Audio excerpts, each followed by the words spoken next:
Hello and welcome everybody. Today we're talking about trends in irons. So discussions I've had with friends over the last 20 years really, people say, well, iron technology hasn't advanced. All right, so let's explore that and let's see what really has changed in irons. We're going to start with 68 because, before this, we can move to the hickory era, but it was very similar, okay? So you see blades like this, very common, and they have different things like wing pattern, which moves the power behind the ball, right? So there's talking about the mass behind the ball, just, some really basic physics. Okay, so it's almost more decorative than like science or, because nowadays it seems like everybody's marketing and pushing the latest and greatest science and technology, okay? The technology is such an overused term in marketing. And so this is a really simple blade. Okay, look, little MT down here. MT, just, some embellishments here. Not really going to do anything for your ball striking, mostly just for looks. Lovely, lovely blade, okay? You can play golf with this. And then the big jump, let's just jump right into it, was the Ping i2. Obviously, the Ping i came before this. I made videos about this. Lots of people have made videos about this. Come the 60s, we're 60s, 70s, we're pushing these cavity back irons all of a sudden.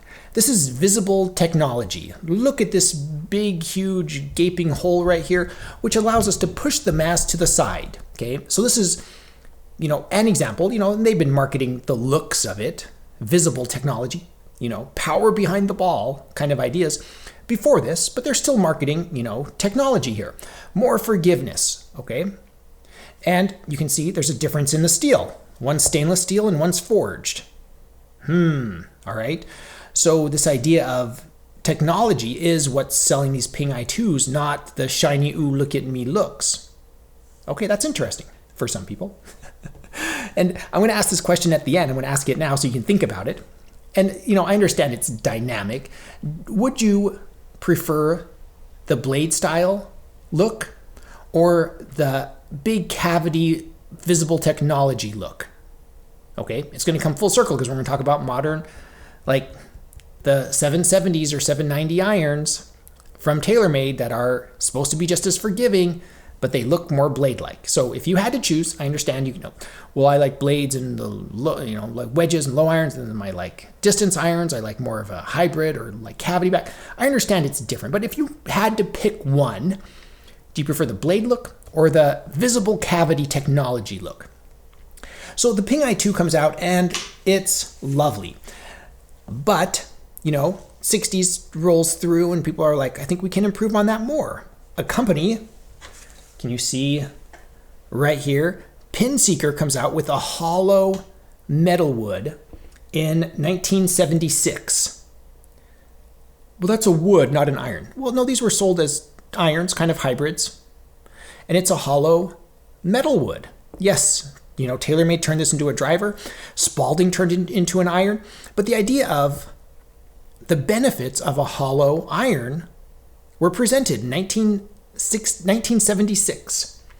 Wow, so we've jumped from visible tech to kind of hidden tech. Not hidden in the soul, all right, maybe granted. Like Ping, for example. Speaking of Ping, they have, the large soles, like here's a high launch Ping G2 with the weight. Look at all this visible tech, the visible cavity, the visible weight, the visibly huge sole. They're still marketing the look of this cavity. Well, there was another idea that was presented in 1993. These are some face cards. My other channel, I review poker chips and cards, and those are some Chem face cards right there. All right, so in 1993, TaylorMade comes out with this, and I think this was way ahead of its time and one of the most underrated irons from the 90s. They took this idea of that what Pinseeker presented with, oh, look, we can use, foam injection hollow metal wood. And they said, wait a second, we can make a hollow, and if you look here on the toe, this is the injection port where they would inject foam into their hollow irons. So all of a sudden, you can present a blade-like iron, contrasting starkly with the look at me huge cavity look. Obviously, these are from different eras. This is 2000s, this is 1990s. And this is where the trends are right now with many sets. And remember that question I asked, earlier? Do you prefer the blade or the cavity look?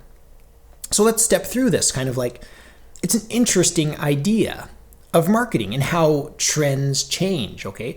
So is there a difference between, let's roll this ping down because this ping has a huge sole. Let's find something maybe more of the era and more comparable. Well, maybe not of this era, but let's, again, the ping G2 era. Look at this RAC, okay? Look at the visible tech. Oh, we're gonna put weights in this cavity. Okay, now it's not heel-toe weighting. They just wanted to put visible weights there.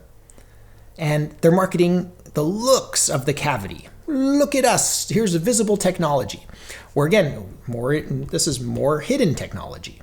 What do you prefer? There are some weird ones too that are kind of like, I'm not sure in between, but like, here's the Callaway Big Bertha Fusion. What on earth is that? That's it's very visible that there's a big piece of plastic there with this cavity back. All right, I don't know how I feel about that. I don't like the way this thing's aged personally, but it seems like they're starting to like, maybe we can make this look more blade-like rather than these huge visible things. And even Mizuno got tied up in this, the big brands, let's talk about some big brands. Even Mizuno was like, well, we want to jump into this visible tech too. Here's an MP52. Look at this. What's better than one cavity? 2 cavities. Put your quarters in there. I don't know why you would put 2 cavities. I don't get it. But even Mizuno is going for this, more visible tech. I have 2 more examples here. Like here's one, where it's like visible tech. Look at this huge cavity, huge hollow spot right here. Super S, Adams Golf. Look at this big sole. All right, cool. And then the last one I want to show you, even like I said, the big names are doing it too. Here's a Titleist AP2. And this is where they're starting to kind of conceal it more. But still very trying to get that visible tech. Forged tungsten, they're writing things on it to show the tech that's hidden inside of it. So it comes back to the question. I'm the vintage golfer. We're going to show some vintage examples here. Let's grab maybe the more extreme example, the most extreme example we can for the sake of the question. Back to the Ping G2 and the TaylorMade burner midsize, okay? So like when you look at the new, like the newish the TaylorMade P790 or 770, like I was looking at some at the PGA Tour Superstore just it was 2 weeks ago, before Christmas. I was like, ooh, I was admiring them. They're lovely irons. And I was thinking, I think I would prefer the hidden technology over the visible technology. That was my gut feel, and I still feel like that. Like, given these 2 sets, which one would I rather play right now? I think I'd rather give me some TaylorMade burner midsize with the foam injection, whatever. Maybe the sole's not as big. Maybe the cavity's not as big. Maybe not quite as forgiving. But to me, I like this more. And it's an interesting idea and concept to me. It's like, is it just cyclical? Like, do we go from large cavities to hidden back to large cavities? Or let's call it visible technology. I don't know. Let me know your thoughts in the comments below. Do you prefer one over the other? I imagine a lot of people, like myself, are going to try to skip the question. There's always this idea of, I know better. Just give me a trusty old blade.